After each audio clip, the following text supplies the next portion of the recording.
Welcome to another episode of Conduct Detrimental. Dan Luss, joined by Mike Kravchenko. What is up, Mike? Not too much. I'm getting over a sickness, getting over finals. It feels good to be on the other side, I think, of a lot of things. So it feels good to be back. So I have a client who listens to this podcast. Shout out Anthony Wasio, who came into town. He was here on Friday. Or Saturday, depending on if my firm is listening to this. But let's pretend it was Saturday for purposes of the story. We played a little bit of golf, and he said, "Damn, you guys have not recorded a podcast in 16 days. Are you okay?" And I said, "Listen, every once in a while we take a week off. We rarely take 2 weeks off. But Mike, our main man, Mike, is on a finals hiatus, and I want him to focus on studying. And there's nothing that was too pressing in the sports law landscape. So every once in a while, we're deserving of a little bit of a break. But shout out to Anthony Wasio for guilting us into this podcast. Anthony runs a lovely establishment called Planet Euphoria. You should check out all their stuff. They don't sponsor the podcast. Maybe they do indirectly. But yeah, Anthony's got some good stuff. He does shirts designs for Luca, for Josh Allen. He's got a nice little practice over there. Planet Euphoria. Cool. They don't sponsor the podcast, but maybe someday. Okay, so we got a lot of topics. We got a lot of catch up to do. You and I were mapping out the show. I count 1, 2, 3, 4, 5, 6, 7, 8, 9, 10, 11 things that could come up. We're going to try to stick to a hard schedule in terms of our main topics, but there's some things I just want to bring up. And we're recording this for, I think is it posterity purposes? Is that the right phrase? Posterity purposes? Yeah, I think that sounds right. Sounds official enough. For you understanding when we're recording these purposes, it is 5:55 on May 20th, Tuesday. Here are the big topics I want to cover, Mike. And there's some other stuff along the way we'll get there, but things I thought were big enough that I think it was time to come back to the pod. So some big news in the college sports space. I'm getting a lot of calls from clients on what's going on. Are these conferences coming down? What's the deal? Are the conferences now taking on the role of watchdog? The short answer is yes. How about the states that are passing their own NIL laws that are inconsistent with what's happening with House? We'll talk about that. And we'll talk about this weird date of July 1st and this looming role of clearinghouse. And certainly there were two people, at least two, we'll say high-ranking NIL people that listen to the show, friends of mine. I'd like to say they're friends of mine. And they said that they thought I was wrong on the NIL incentives conversation. So if you're listening to this, you know who you are. I still don't think you're right. And I'm just going to stick by my guns that I don't think incentives are allowed. We'll see what Clearinghouse says about it. I'm not rooting for Clearinghouse. I'm just saying I'm not ready to tell my clients, let's put the quiet part in the incentives and put the incentive part out loud. So we'll talk about it. We'll see. If you know who you are. You two in particular thought to call me and tell me I was wrong. I still don't think you're wrong. And it's my podcast. So until I'm proven otherwise, that is my sense. Anyway, Mike. We talk college. We want to talk about the Pirates fan, Mike, that fell out of the stands. You have an update on that as well? Yes, confirmed update. Yeah. As of 2 hours ago, you said 5:55. Don't say anything. We got an update on the Pirates fan, and non-legal but big. And I don't know if these are controversial thoughts, but I have thoughts on the Angel Reese, Caitlin Clark, tiff. Is that what I want to call it? A tiff saga drama. I guess. Okay.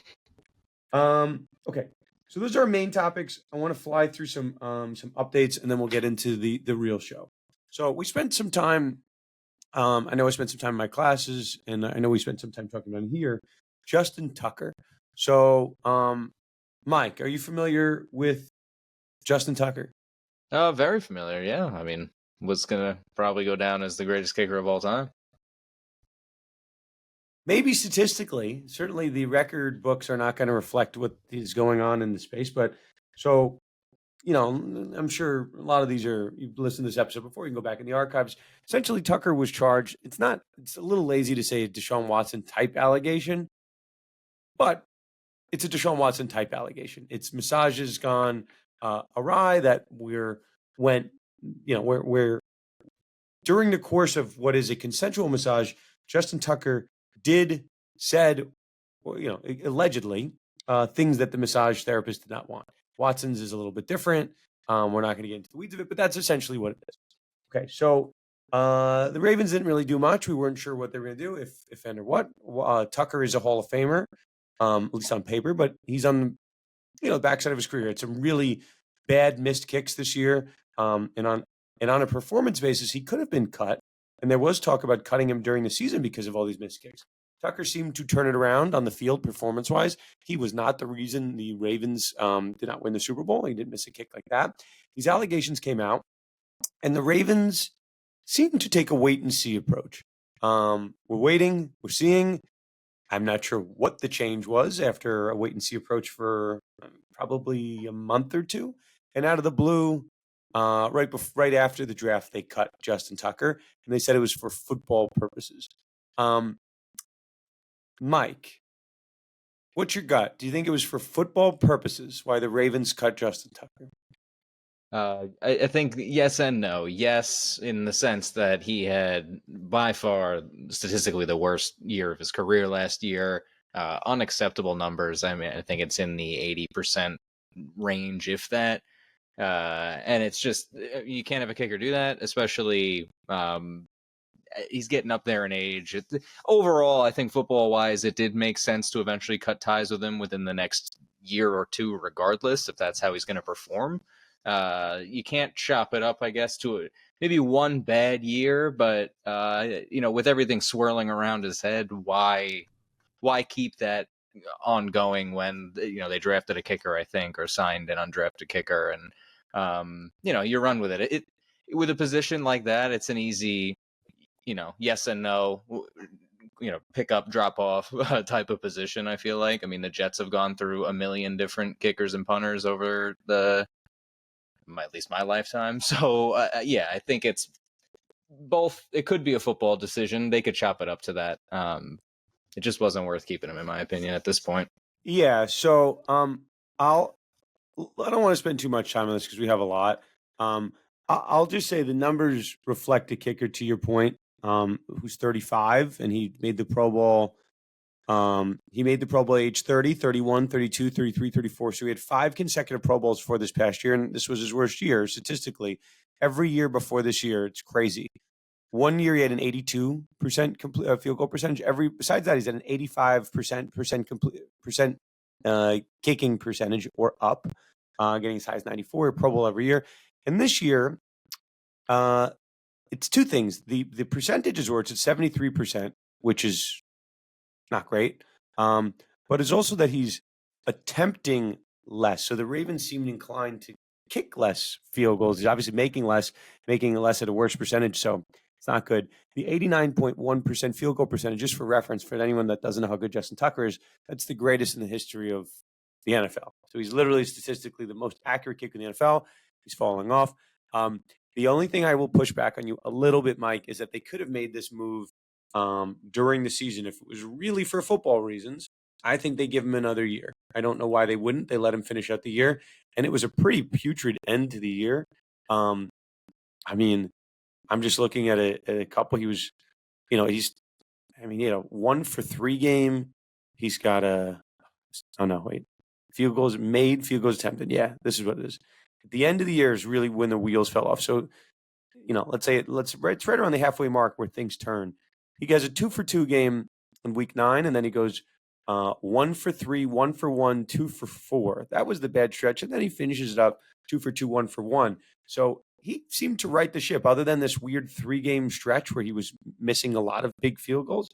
I do not believe that this is for football purposes. This guy is a legend. This guy is the greatest kicker in the history of professional football.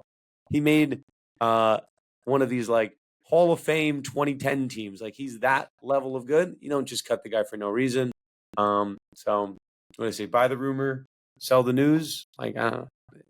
I buy the rumor. The rumor is why he's not with the team, in my personal opinion. Okay.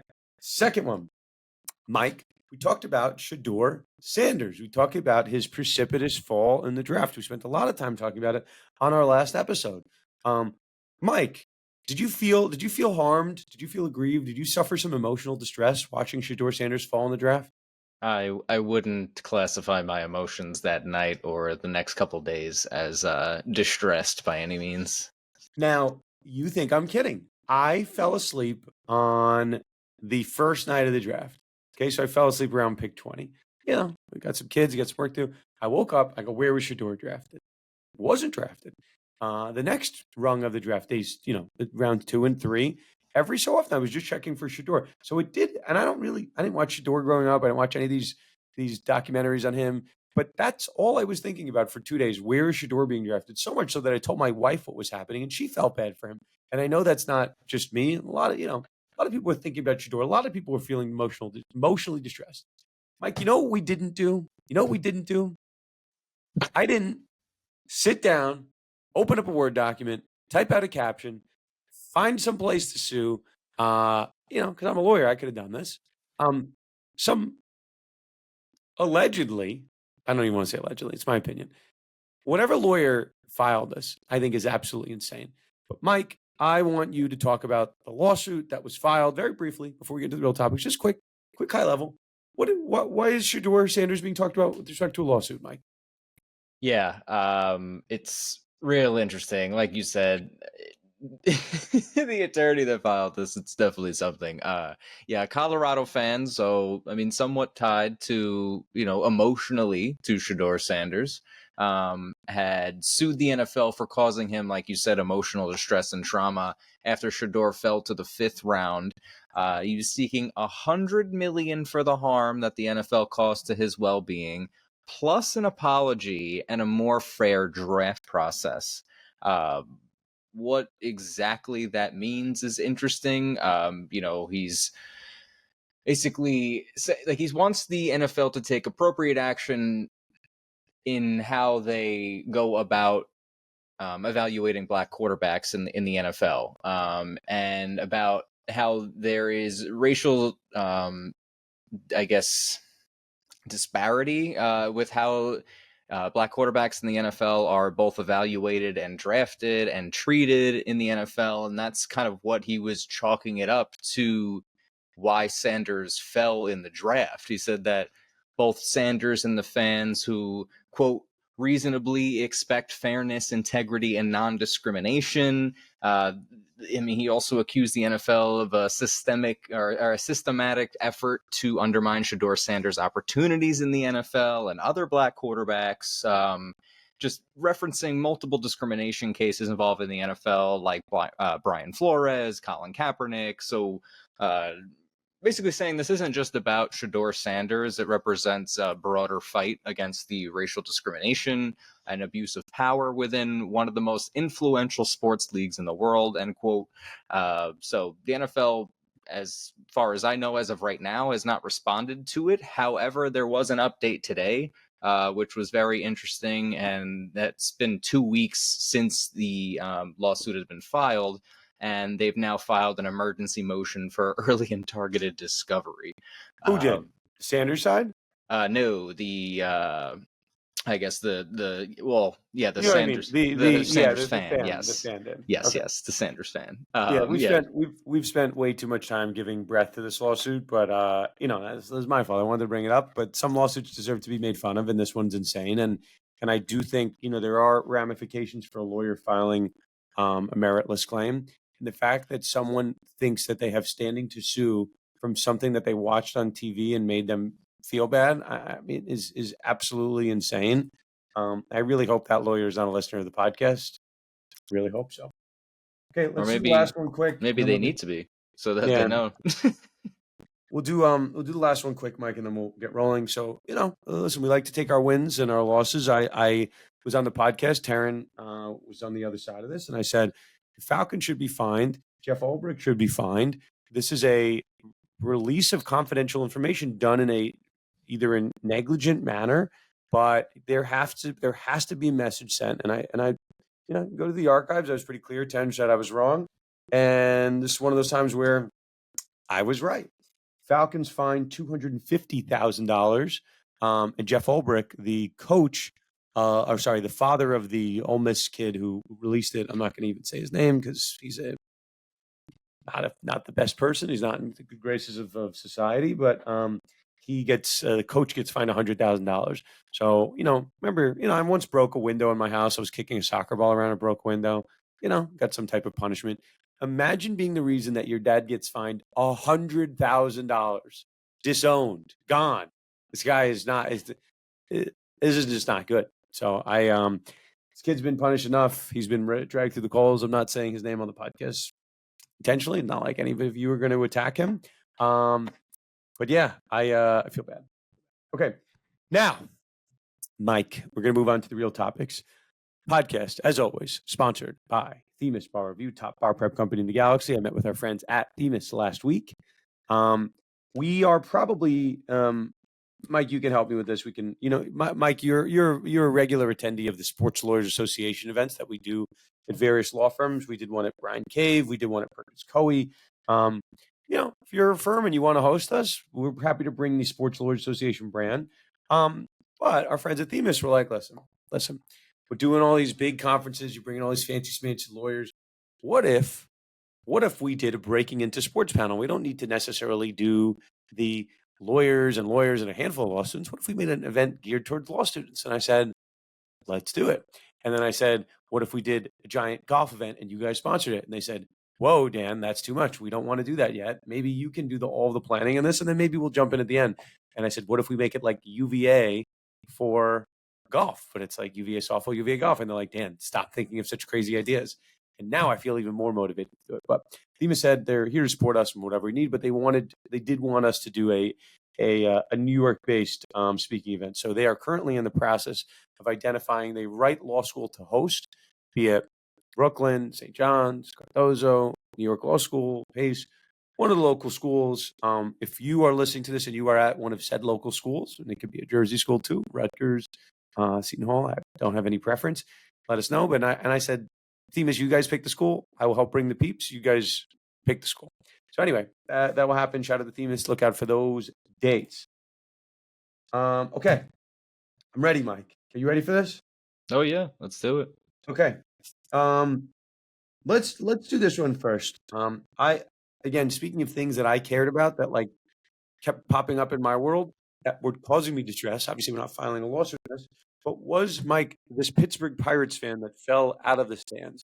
Now, if you do not know what we're talking about, I would take a minute to find the video and just look up Pirates fan falls, and it'll come up. You'll find it on Twitter, Google, YouTube. You'll find it. Mike, without saying the details, how old was this gentleman that fell out of the stands? 20 years old. Okay. So if you watch the video, it's a very unnatural fall. It's a very scary fall. I believe it's like, Mike, what was it, 20 feet up? Right? Yeah, 21 feet. So the fall is very scary. So trigger warnings, whatever you guys need. I'm sure most of you have already seen it at this point. The part that is weird, the part that strikes me from a liability standpoint is the mechanism, he kind of, we'll talk about it, but it's how he fell, which is weird. So there's a ball hit. There's, it's a big play in the game, and the fans kind of rise. There's a ball hit in the gap. Everyone's getting excited. Everyone rises to their feet. So this guy doesn't jump on his seat. This guy doesn't do anything that appears to be overly reckless. He just kind of stands up, leans forward. It doesn't look like anybody flipped his legs over, but this guy flips over the bars, the railing in right field. So a couple of people reached out. My father-in-law was particularly curious about this, and he said, could there be liability on behalf of the Pirates at PNC Park? We'll talk about the update in the case momentarily, but just from what I saw in the video, you can go to any Major League Baseball park in the country. There's a fence that's around all the foul territory because of balls that were hitting the stands and were hitting enough people at a frequency that Major League Baseball said, you know what? People keep getting hurt. We keep getting sued. We have a responsibility to protect the fans from reasonably and known dangers, and we owe them that level of duty of care. So they built the net. Now, hockey, same thing. The glass is a certain length for the same reason. Now, if you look at what happened in right field, the actual rail, this guy's sitting in the front row of right field. His seat is very close to what do we call it? The rail, the wall? Yeah. I mean, it's at the top of the wall. It's very close to the seat. Like his knees must be very close to it. So that's possible if you get up that quickly and your body is being projectile and you're that close to the wall. That's a problem. It might be a negligent design. The fact that the guardrail wasn't high enough might be an issue. My dad years ago, this is a true story. We were in the photo well. We're San Francisco Giants fans, as you can tell over my shoulder, all these bobbleheads. And my dad was leaning over. He jumped up on a ledge and leaned over a railing. We were in the photographer well at the Giant Stadium. It used to be AT&T, whatever. And he leaned over to try to kind of backhand a foul ball and fell onto the field and broke his shoulder. So we didn't sue anybody, because it was kind of our fault. We knew that level of risk. Now, that's what he did. He wanted to get the ball. Now, this fan in right field just gets up from his seat and all of a sudden, and he's excited, which is reasonably foreseeable. And he stands up and then he finds himself careening over the wall at PNC Park and falling on his head. Really dangerous scene. There's blood. It's a really kind of scary sight. Now, all I'll say is this, and then I'm going to give it to you, Mike, because you know what I want you to add here. I have never seen this before. I've never seen this type of fall happen. Certainly, we've seen fans fall out of stands. It's happened before. It will happen since. It's the nature of the beast. I had never seen this fall, and I didn't know what caused the fall. That's why I was holding my judgment. I said, I don't know. Just it looked like an odd fall. I do think there might be exposure to the Pittsburgh Pirates. Just because of the design, it looked like this guy just stood up in his seat and fell over. That seems pretty scary. Okay, Mike, what is the recent update with respect to this Pittsburgh Pirates fan? Yeah, the most recent update is that some of the surveillance footage that they were looking back revealed that 21-year-old, his friend, again, 21 is a big part of this, had actually purchased and shared multiple beers with the gentleman that fell over the railing at the game before the incident occurred. So because of that, the 21-year-old friend has been charged with 2 misdemeanor counts of furnishing alcohol to a minor. And he admitted to buying alcohol during police questioning and is, being scheduled for a preliminary hearing here soon. As of right now, I mean, that's where the update is. His friend is being charged, 21-year-old, for furnishing alcohol to a minor who was 20. That's. Let me ask you this: do we know how he got the alcohol? He buy it for him. He bought it at the counter as a 20. Allegedly, is that what they're saying? That he bought it at the counter and then he just gave him some? Yeah, they said surveillance footage shows that the friend who was 21 had purchased and shared the beers with him. Yeah, misdemeanor counts. He reportedly told police that he had bought drinks for his friend. Yep.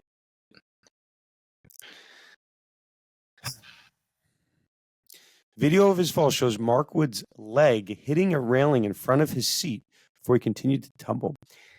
Yeah, I get it. This might be a little bit of CYA, as we say in the legal business, is cover your ass. It's okay, charge the guy with a misdemeanor.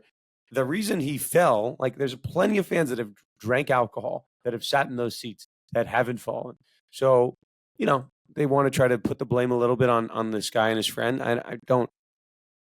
Again, we don't know all the facts here. I'll always be careful to say that. And I'm happy this guy looks like he's making somewhat of a recovery. I don't think it's been a full recovery, but if anybody watched the clip, most falls from that distance are fatal. So the fact that we're talking about the nature of culpability on the plaintiff's part in a likely lawsuit is good that we can have this conversation. We're not talking about a tragedy.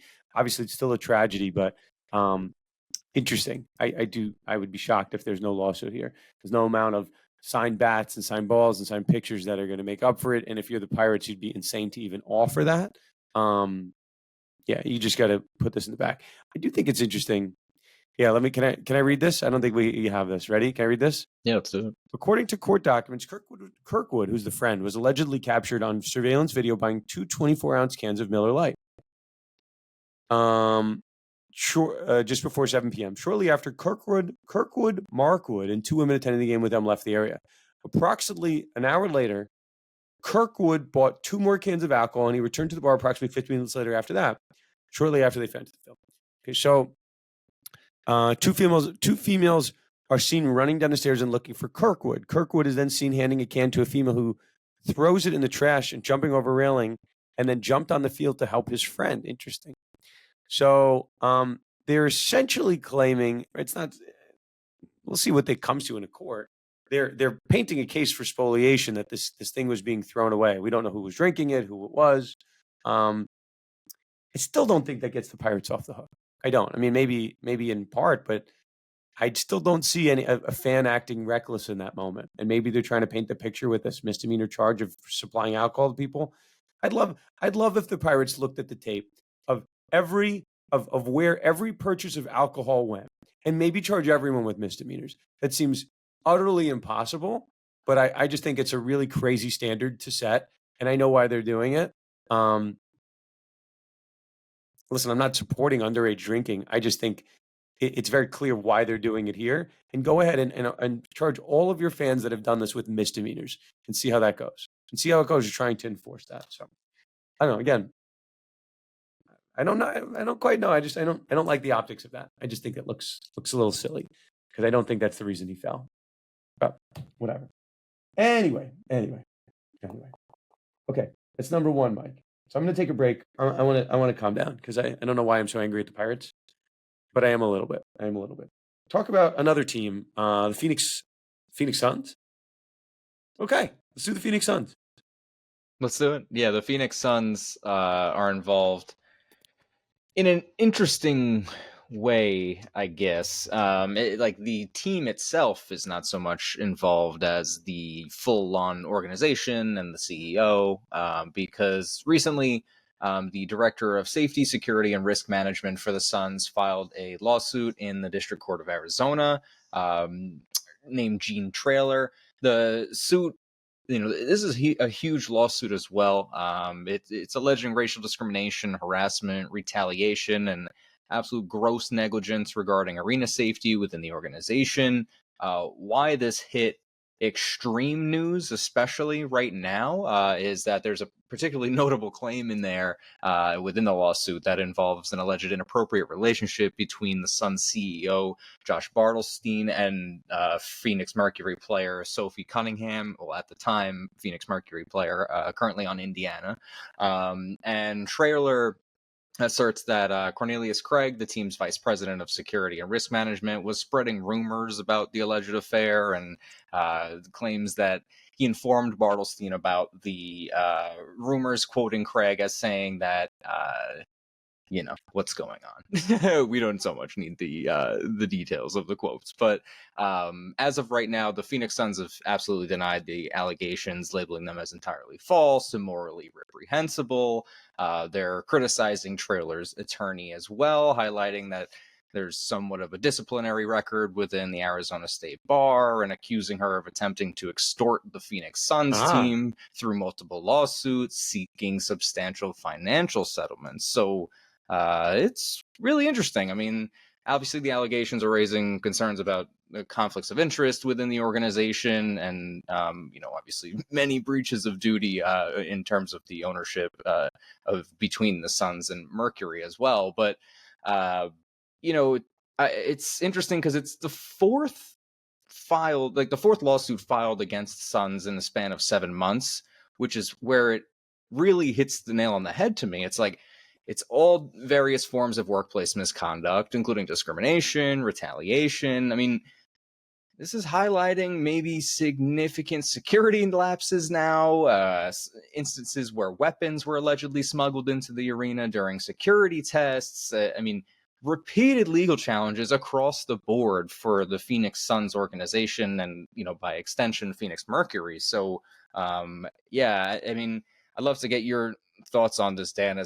4 lawsuits filed in the span of 7 months, all alleging relatively similar things, but not an accumulation of that many lawsuits, I would imagine prompts a much further investigation by the NBA and WNBA. No?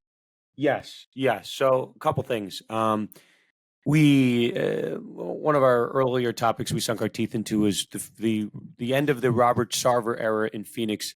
You can, if you want a fun read, and I put fun in quotes, look up the Robert Sarver allegations. So he sells the team in 2022. Matt Ishbia buys the Suns from Sarver, and it's this domino that kind of leads us to the Dan Snyder selling of the team. So you have a new owner come in. Obviously, the Suns have been kind of a mess on the court in terms of I think what Bill Simmons, who's not a friend of the show, I just listen to Bill every once in a while. He calls new owner syndrome. Ishbia comes in, has all these crazy transactions, getting Durant and Beal, and obviously they're a mess of a franchise. But now we're back into them being a mess of a franchise off the court, which I don't think anybody necessarily expected. So we'll keep an eye on that. So you're seeing me, Mike, give you like some signals here. Mrs. Sports Law Lust is giving me a signal that I have to get home for something, and I'm like an hour away from home. So we're gonna do this. We're gonna keep rolling. We're gonna do these somewhat fast, but we're gonna give them some time. We'll just we'll see what comes of it. So Pirates fan, I wanted to talk about. We wanted to talk about the Suns, which we talked about the update. I'm going to talk very quickly about the college update, and then we're going to hit 3 topics very quick. We'll talk about the Knicks, and we'll go home. What do you think, Mike? No, let's do it. Okay. July 1st is the big date that people are now looking at. If and when House passes or not, I really don't like playing the imaginations of will they, won't they. I really do think House is going to pass. The judge is just kind of dragging over the finish line. I have had a lot of people come to me, clients, potential clients, friends. What's Clearinghouse going to do on July 1st? Clearinghouse is the entity that is, the entity that's going to be looking at third-party deals. Let's just say this: we don't know, and this is to the point I raised at the top of the podcast, kind of just jokingly. Like Clearinghouse saying they're going to reject deals. I have a hard time finding out how they can plausibly deem something to be of fair market value or not of fair market value, having such a limited era of deals, especially deals that are going to be passed under the scrutiny of fair market value. So obviously Deloitte didn't get to where they are without, by just like making things up and, but they're going to make some educated guesses. They're going to take some swings. I'm certainly not going to put what I'm about to say, what I was thinking of saying on the podcast. So I don't want to get in trouble. I will just say there are very creative ways to preemptively mitigate that risk. If you're a collective, you're a school, ways that I've had conversations with some clients. This is not me doing a promo to get business. I'm just telling you, if you represent a collective or you work in the school space and you're not doing that right now, you're doing your clients an incredible disservice. Likewise, if you're just blindly listening to someone telling you, hey, these deals have to be paid for up front 100%, and every dollar has to be paid before July 1st. And if we do that, it'll prevent any scrutiny from Clearinghouse. Like, you're also kidding yourself. So this is like, not to get too nerdy, but on April 7th, everyone was telling us like, oh, we have to get this deal done because Judge, the House case could settle on from the bench, and we should get all these deals done on the transfer portal ahead of time. And I'm like, that doesn't make any sense. That the settlement's not effective until July 1st. That makes no sense. So just don't believe anything anyone's saying. And I want everyone to use their own judgment in what is a gray landscape. Like look 3 times before you cross the road. That's my advice, because a lot of things I'm hearing don't make sense. And a lot of people saying things shouldn't be saying things. Let's say that. Okay. I didn't say anything about anybody. Perfect. Great. Okay.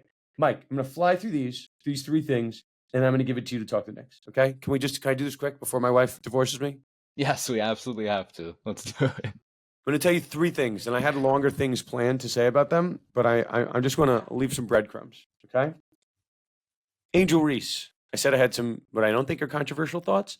If someone wants to yell at me and say they're controversial thoughts, by all means. But I'm like old man yelling at clouds. I'm turning 37 this year, so I have some thoughts, and if you don't agree with them, tough.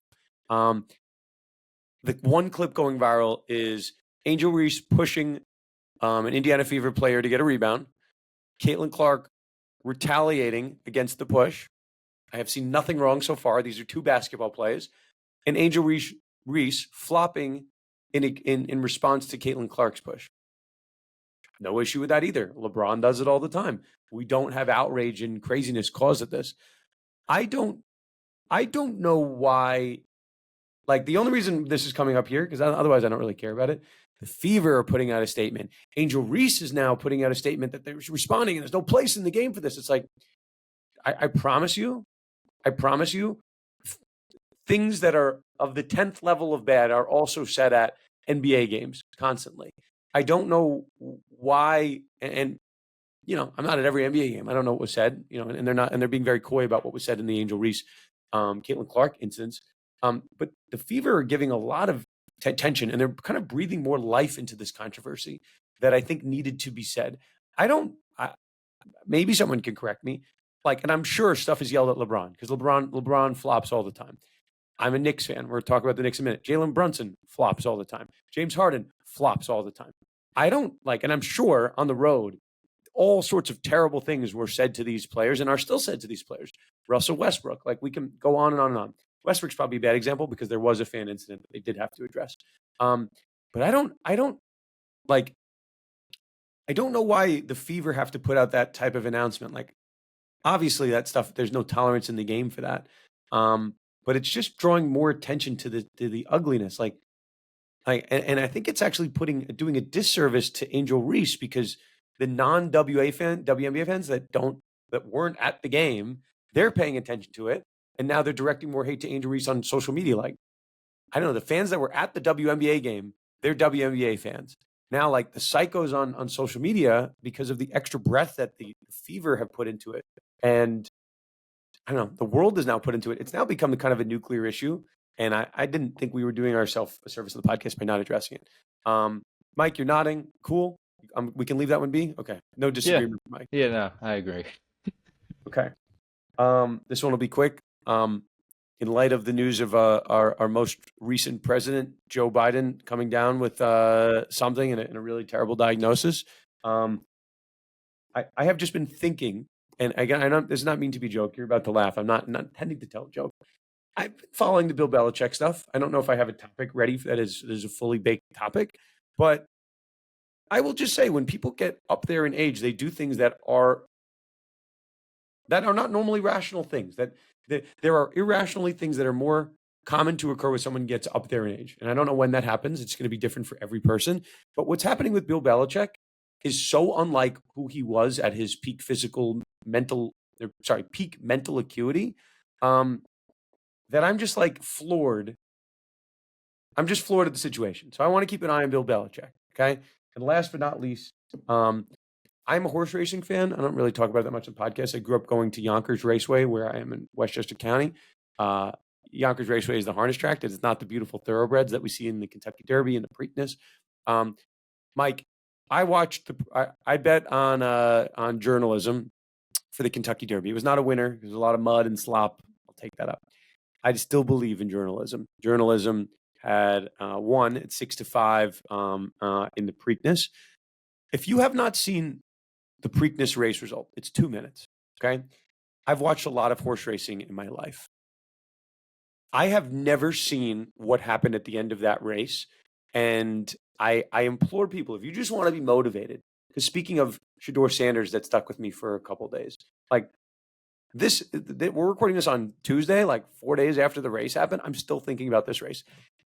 Just mind you, I'm going to give you a picture. Okay, I'm going to give you a picture, Mike. And my wife is calling me, so I'm going to get yelled at. Hopefully she doesn't listen to this podcast and know that, that's why I didn't answer. But we have a horse, okay? We have journalism, 6-5, the big favorite. He's in 6th place as they head into the stretch. He's way back, okay?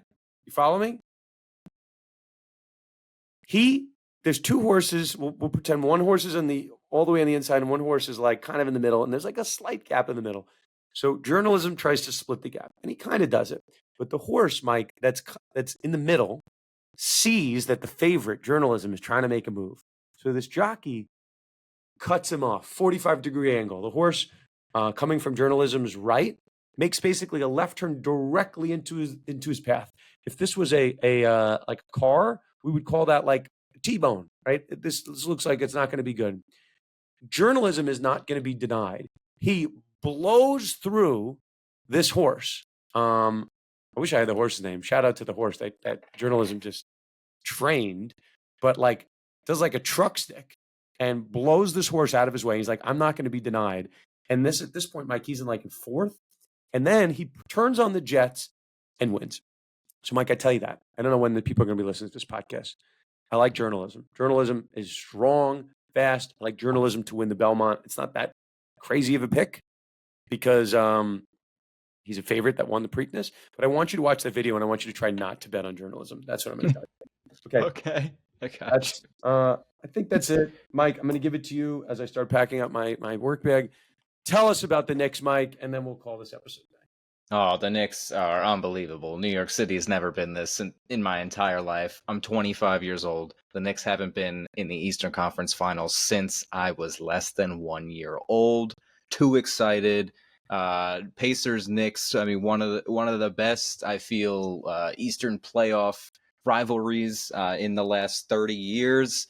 Super excited. Brunson, Halliburton, both teams are incredible. I'm just I don't know. I just feel like New York needs this.